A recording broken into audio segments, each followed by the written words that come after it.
こいつが均等会です。平北本山ゲームショーから移管させ、身柄を引き出すのは大変でした。 안녕하세요. 김동의 김도환을 잡으러 가다 편입니다. 좋아요와 구독 부탁드립니다. 김도환과 주먹의 한 세대를 풍미했던 김동의 이야기.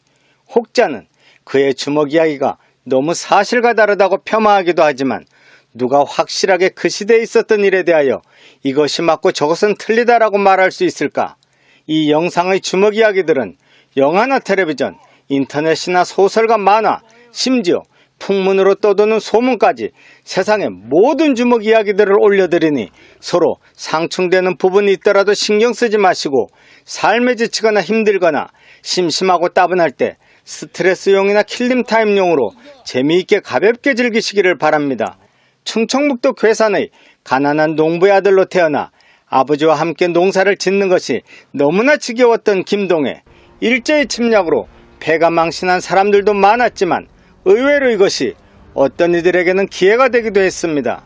어린 김동의의 생각에 남들은 경성에서 돈도 벌고 구경도 하고 신문물인 전차도 타고 영화도 보며 즐거워할 시간에 자신은 허구한 날 눈 뜨면 돈도 안 되는 농사를 지으려니 숨이 막히는 현실에 어느 날 마침내 혼자 집을 나와 경성행 열차에 올랐습니다. 낯설고 물선 경성에서의 김동회. 하지만 그가 바라본 경성은 무한한 기회의 땅으로 보였습니다. 김동회가 일본인 상점의 점원이 되어 열심히 일하는 것을 눈여겨본 일본인 사장은 그를 일이 끝나는 밤에는 일본어 공부를 하든지 유도나 가라데 도장에 나가게 허락해 주었고 불과 3년도 되지 않아 그는 도장의 선배들을 모두 이기는 기염을 토했고 타고난 천부적인 싸움꾼으로서의 자질이 빛을 발했습니다. 그러던 어느 날 그날도 체육관을 나서는 그의 눈에 띈 것은 서너 명의 남자들이 초로의 신사 한 명을 골목 어두운 구석으로 밀어붙이며 윽박지르고 있는 모습이었습니다.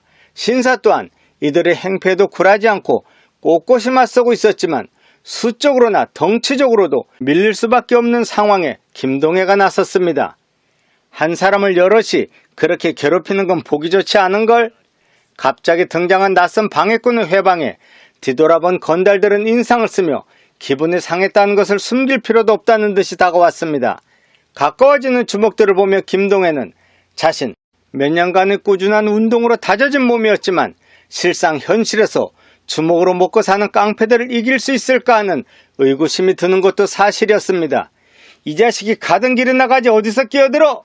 우르르 몰려온 그들은 다짜고짜 김동회의 얼굴에 주먹을 꽂아 넣었습니다. 하지만 주먹은 허공을 갈랐고 어느새 김동회의 주먹이 역으로 주먹을 날렸던 건달의 얼굴에 카운터 펀치를 날리는 것과 동시에 붕 떠오른 김동회가 가위착으로 두 명의 얼굴을 날려버렸습니다.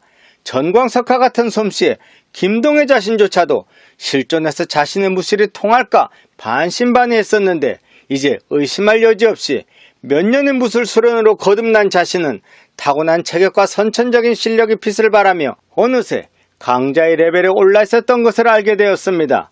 이것이 진정 주먹패들의 실력이란 말인가? 주먹 좀 쓴다고 거들먹거리는 건달들이란 게 정말 이렇게 한 줌의 실력도 안 된단 말인가 하는 생각에 김동회는 저기 건달들의 주먹에 실망을 느끼고 말았습니다. 깡패들이 모두 물러간 뒤 신사는 김동회에게 감사를 표시하며 이것저것 물은 뒤 한 가지 제안을 했습니다. 자네 주먹이 엄청나던데 혼마찌의 하야시란 인물이 나와 형님 아우하는 사이인데 혹시 하야시와 같이 일해볼 생각 없나? 김동회는 신사의 너무나 놀라운 제안에 이것이 자신의 운명을 주먹의 길로 이끌게 될 것이란 상상도 못한 채 그의 의견을 수락하고 말았습니다. 요즘 하야시상이 힘있는 사람들을 모으고 있는데 자네라면 안성맞춤일 것 같군. 신사의 제의로 김동회는 당장 다음날 바로 혼마치페의 하야시를 만나게 되었습니다. 양쪽으로 도열해 있는 야쿠자들의 엄숙한 표정, 그 사이를 거쳐 아직 채 스물이 안 된 김동회가 숨막힐 듯한 긴장을 이겨내고 하야페 앞에 서자 우리 세계는 신의가 생명이야. 자네 신의에 살고 신의에 죽을 수 있겠지? 딱 이 말만 하고 하야시는 김동회를 받아주었습니다. 이것이 김동회가 조선인이면서 혼마치패에 들어가게 된 사연이었습니다. 이 당시 주먹 판도는 혼마치, 신마치, 아사히마치 등은 일본 패들이 차지하고 있었고 조선주목 김도한이 자리 잡은 하나 남은 종로마저 차지하기 위해 하야시는 조선인 주목들을 모아 사방으로 종로를 에워싸 조선주목으로 조선주목을 제압할 이재의 방법을 구상하고 있었습니다.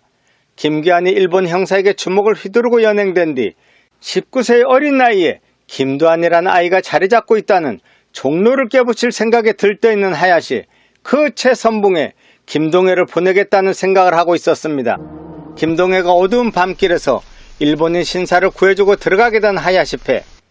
조선인 선우영빈이라는 소문이 있는 하야시는 평안남도 대동군 출신으로 부모를 따라 일본으로 건너가 일본인 최초의 우익단체인 현양사의 거두인 두산만이라는 도야만 미스루의 눈에 띄어 그의 휘하로 들어갔으며 그의 후원으로 1920년대부터는 일본 야쿠자계를 휩쓸기 시작했으며 이 현양사 세력이 일본 낭인들을 동원해 명성황후인 민비를 시하는 을미사변을 일으키고 일본 제국이 조선을 침략하는 발판을 마련하며 조선으로 물밀듯이 밀려오던 시기에 마침내 하야시도 명치정, 즉 명동을 중심으로 한 메이치조는 물론 충무로인 혼마치에 자리 잡고 더 나아가 전조선의 주목계를 석권하고자 그 제일선으로 조선 주목들의 본거지인 종로를 먹기 위해 조선 주목들을 스카웃하는 시기에 김동해도 혼마치 배에 들어오게 된 것이었습니다.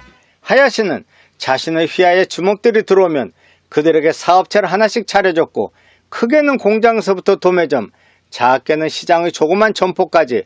그래서 이들이 이곳에서 벌어들인 돈의 일정 부분을 상납하면 그 돈으로 조직도 운영하고 새로운 사업체를 인수하여 또다시 부하들에게 나눠주면서 하야시의 세력권은 점점 더 넓어지고 자금도 풍족히 돌기 마련이었습니다. 김동해를 받아들인 하야시는 그에게 양복점을 차려주고 개업식 날 덩치 큰 조선인 사내 한 명을 붙여주었습니다. 하야시가 스카우트한 주목들 중 한 명인 시구문패의 부두목 김정묵이었습니다. 시체들이 드나드는 문이란 뜻의 시구문, 이곳의 오야봉은 이름부터 태산같이 거대한 김남산. 하야시가 김남산을 자신의 배에 끌어들이려 그렇게 공을 들였으나 뜻을 이루지 못하고 대신에 그의 부하인 부두목 김정묵을 데려온 것이었습니다. 둘이 계획 잘 세워서 종로의 김도한을 깨든지 우리 쪽으로 데리고 와, 이 한마디를 남기고 호련히 떠나간 하야시의 뒷모습이 채 사라지기도 전에 김동해가 김정묵에게 물었습니다. 자네 김도한을 아는가? 김도한 잘 알죠. 아직 채 20도 안 된 저 비린내 나는 꼬마 녀석입니다. 김정묵이 대답해 김도한과 마찬가지로 아직 20이 안 된 김동해 자신도 찌르는 게 있었지만 애써 표정 관리를 하며 다시 한번 물었습니다. 그럼 지금 당장 김도한과 붙어도 이길 수 있어? 그런 녀석은 한 주먹감이죠. 당장 붙여만 주시오. 이럴 수가. 이렇게나 자신만만한 김정묵을 보자 김동해 자신도 자신감이 커졌습니다. 그래? 그럼 오늘 푹 쉬고 우리 내일 김도한을 잡으러 가자. 정말입니까? 근질거리던 주먹을 이제야 달려줄 수 있겠군. 김정묵이 자신의 소뚜껑만한 주먹을 쳐다보며 빙그레 미소를 지었습니다. 다음날 김동해는 김정묵만을 대동한 채 종로를 향했습니다.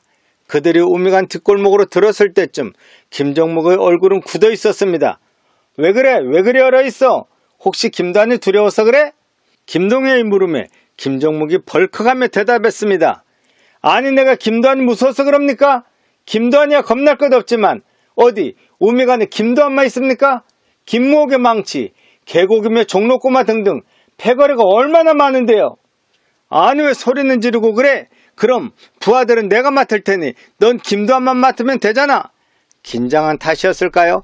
두 사람이 마음에도 없는 언쟁을 하는 사이 어느새 종로해관에 도착했습니다. 두 사람 모두 처음 와본 종로해관. 더군다나 이곳은 김도한의 나와바리. 긴장감을 감추려는 듯 김동해가 거침없이 안으로 들어섰고 그 뒤를 묵묵히 김정묵이 따랐습니다. 어서 오십시오. 웨이터의 안내를 받아 자리에 앉은 김동해와 김정묵은 찬찬히 주위를 살피기 시작했습니다. 그 사이 마당 김윤희가 나와 이들을 접대하며 분위기가 화기애애해지자 김동해가 맥주병을 잡고는 엄지손가락으로 병뚜껑을 밀어 올렸다는 묘기를 선보였습니다. 연이어 2병의 맥주병 뚜껑을 따자 옆에서 보고 있던 웨이터가 재빨리 밀실로 달려갔습니다. 형님들 큰일 났어요. 이상한 놈들이 나타나서 맥주병 뚜껑을 손가락으로 따는 힘자랑을 하고 있어요. 뭐? 그런 놈들이 있어?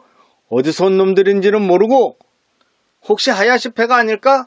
옆에선 다른 주먹이 말했습니다. 야, 한번 나가봐. 다른 조직 놈들이면 단단히 버릇을 고쳐놓고 와. 옆에선 부하들 중 두 놈이 밀실을 나와 김동효와 김정목이 술을 마시는 테이블로 어슬렁거리며 다가왔습니다. 슬슬 눈치를 보며 김동효와 김정목을 지켜보던 한 명이 한쪽 발을 통로 쪽으로 내놓고 술을 마시던 김동효의 발등을 꾹 눌러 밟았습니다. 아! 짧은 비명소리가 실내를 울렸고 인상을 쓰며 김동효가 발을 밟은 사내를 노려보았습니다.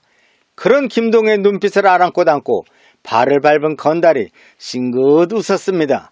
김도환을 잡으러 종로회관에 온 김동효와 김정목. 하지만 이들을 도발하는 김도환의 부하 한 명이 김동효의 발을 꾹 밟은 후 괴로워하는 김동효를 비웃으며 말했습니다. 이건 미안합니다. 하지만 통로에 발을 내놓은 건 밟아달란 뜻 아닌가? 남의 발을 밟아놓고도 싱글싱글 조롱하듯 웃으며 돌아서는 건달의 뒷발을 김동혜가 자신의 밟혔던 발로 휙하니 들어올렸습니다. 의기양양하니 돌아가던 건달이 김동혜의 발에 걸려 그대로 옆 테이블을 끌어안고 앞으로 꼬꾸라지면서 요란한 소리가 났습니다. 하하, 발에 눈은 없지만 그렇다고 내 발등을 밟더니 이번엔 넘어지기까지 그 조심성이 없는 친구로구만. 아픔과 창피함으로 벌개진 얼굴로 일어나던 건달이 느긋하니 웃으며 자신을 비웃는 김동혜를 보고는 흥분을 주체 못하고 돌진했습니다. 이 자식 오늘 곱게 나갈 생각일랑 말아라. 이렇게 위협하며 내뱉는 그의 주먹을 김동혜는 마담의 몸에 안기듯이 뒤로 기대며 그대로 발로 공격해오던 건달의 정강이를 걷어찼습니다. 다시 한번 건달의 몸이 와장창하는 소리와 함께 이번에는 뒤쪽의 테이블과 함께 나둥거라지고 말았습니다. 두 번이 넘어짐에 전의를 상실한 건달은 눈치를 살피며 일어설 줄 몰랐고 별실했던 또 다른 주먹들이 바깥의 소란스러움에 뛰어나오다 이 광경을 보고 넋이 빠져 있었습니다. 두 명의 덩치가 마담과 태연이 술을 마시는 한켠에 김도환의 부하 한 명은 일어서지도 못한 채 주저앉아 있는 모습. 하지만 별실에서 17명의 주먹들이 나오는 모습을 본 바닥에 앉아있던 건달이 자신의 패드를 보자 용기를 얻었는지 다시 한번 벌떡 일어났습니다. 너희 새끼, 너 오늘 죽었어.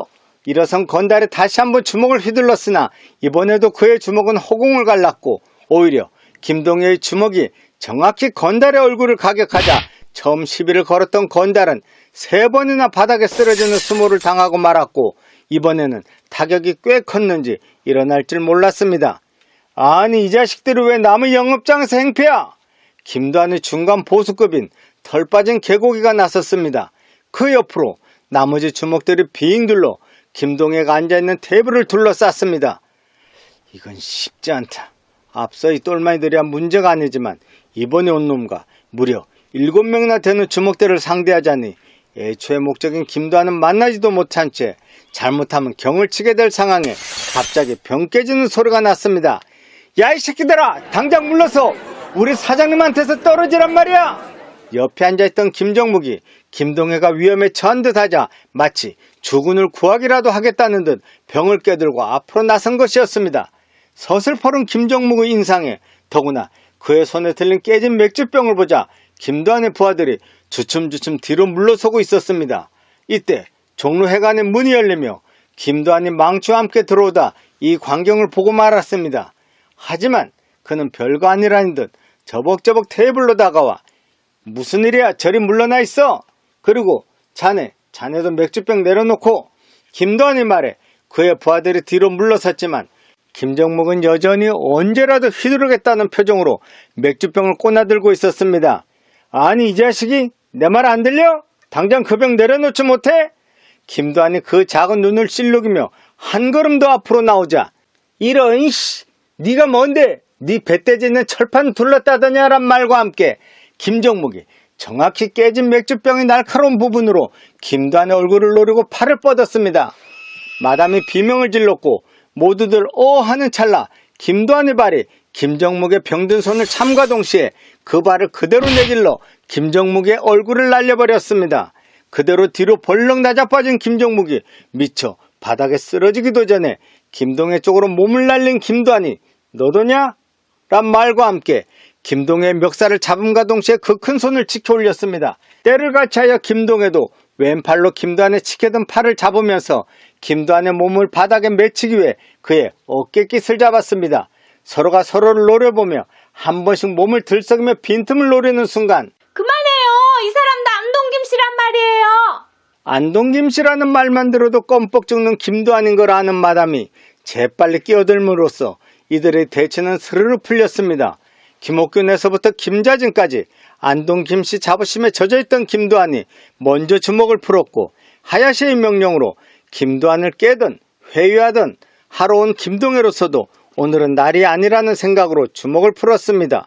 하야시는 전 조선의 주먹계를 석권하려는 야망으로 조선 주먹대를 자신의 휘하로 속속 끌어들였고 종로의 오야분 김기환이 형무소로 들어간 사이 얼떨결에 종로를 맡게 된 김도환은 어린 나이라는 이유로 주먹 선배들의 배척을 받고 있었고 그나마 망나니 패와 우미간 패는 그런대로 버티고 있었지만 마포나 영등포 등은 이미 이탈자가 속출하는 가운데 더 많은 주먹들이 필요했던 김도환은 깨진 병든 덩치 한 명에 비실비실 밀리던 꼴보기 싫은 자신의 부하들보다 여러 명의 건달들에게 둘러싸였어도 당당했던 이 인물을 자신의 패로 끌어들이기 위해 슬그머니 주먹을 풀었던 것이었습니다.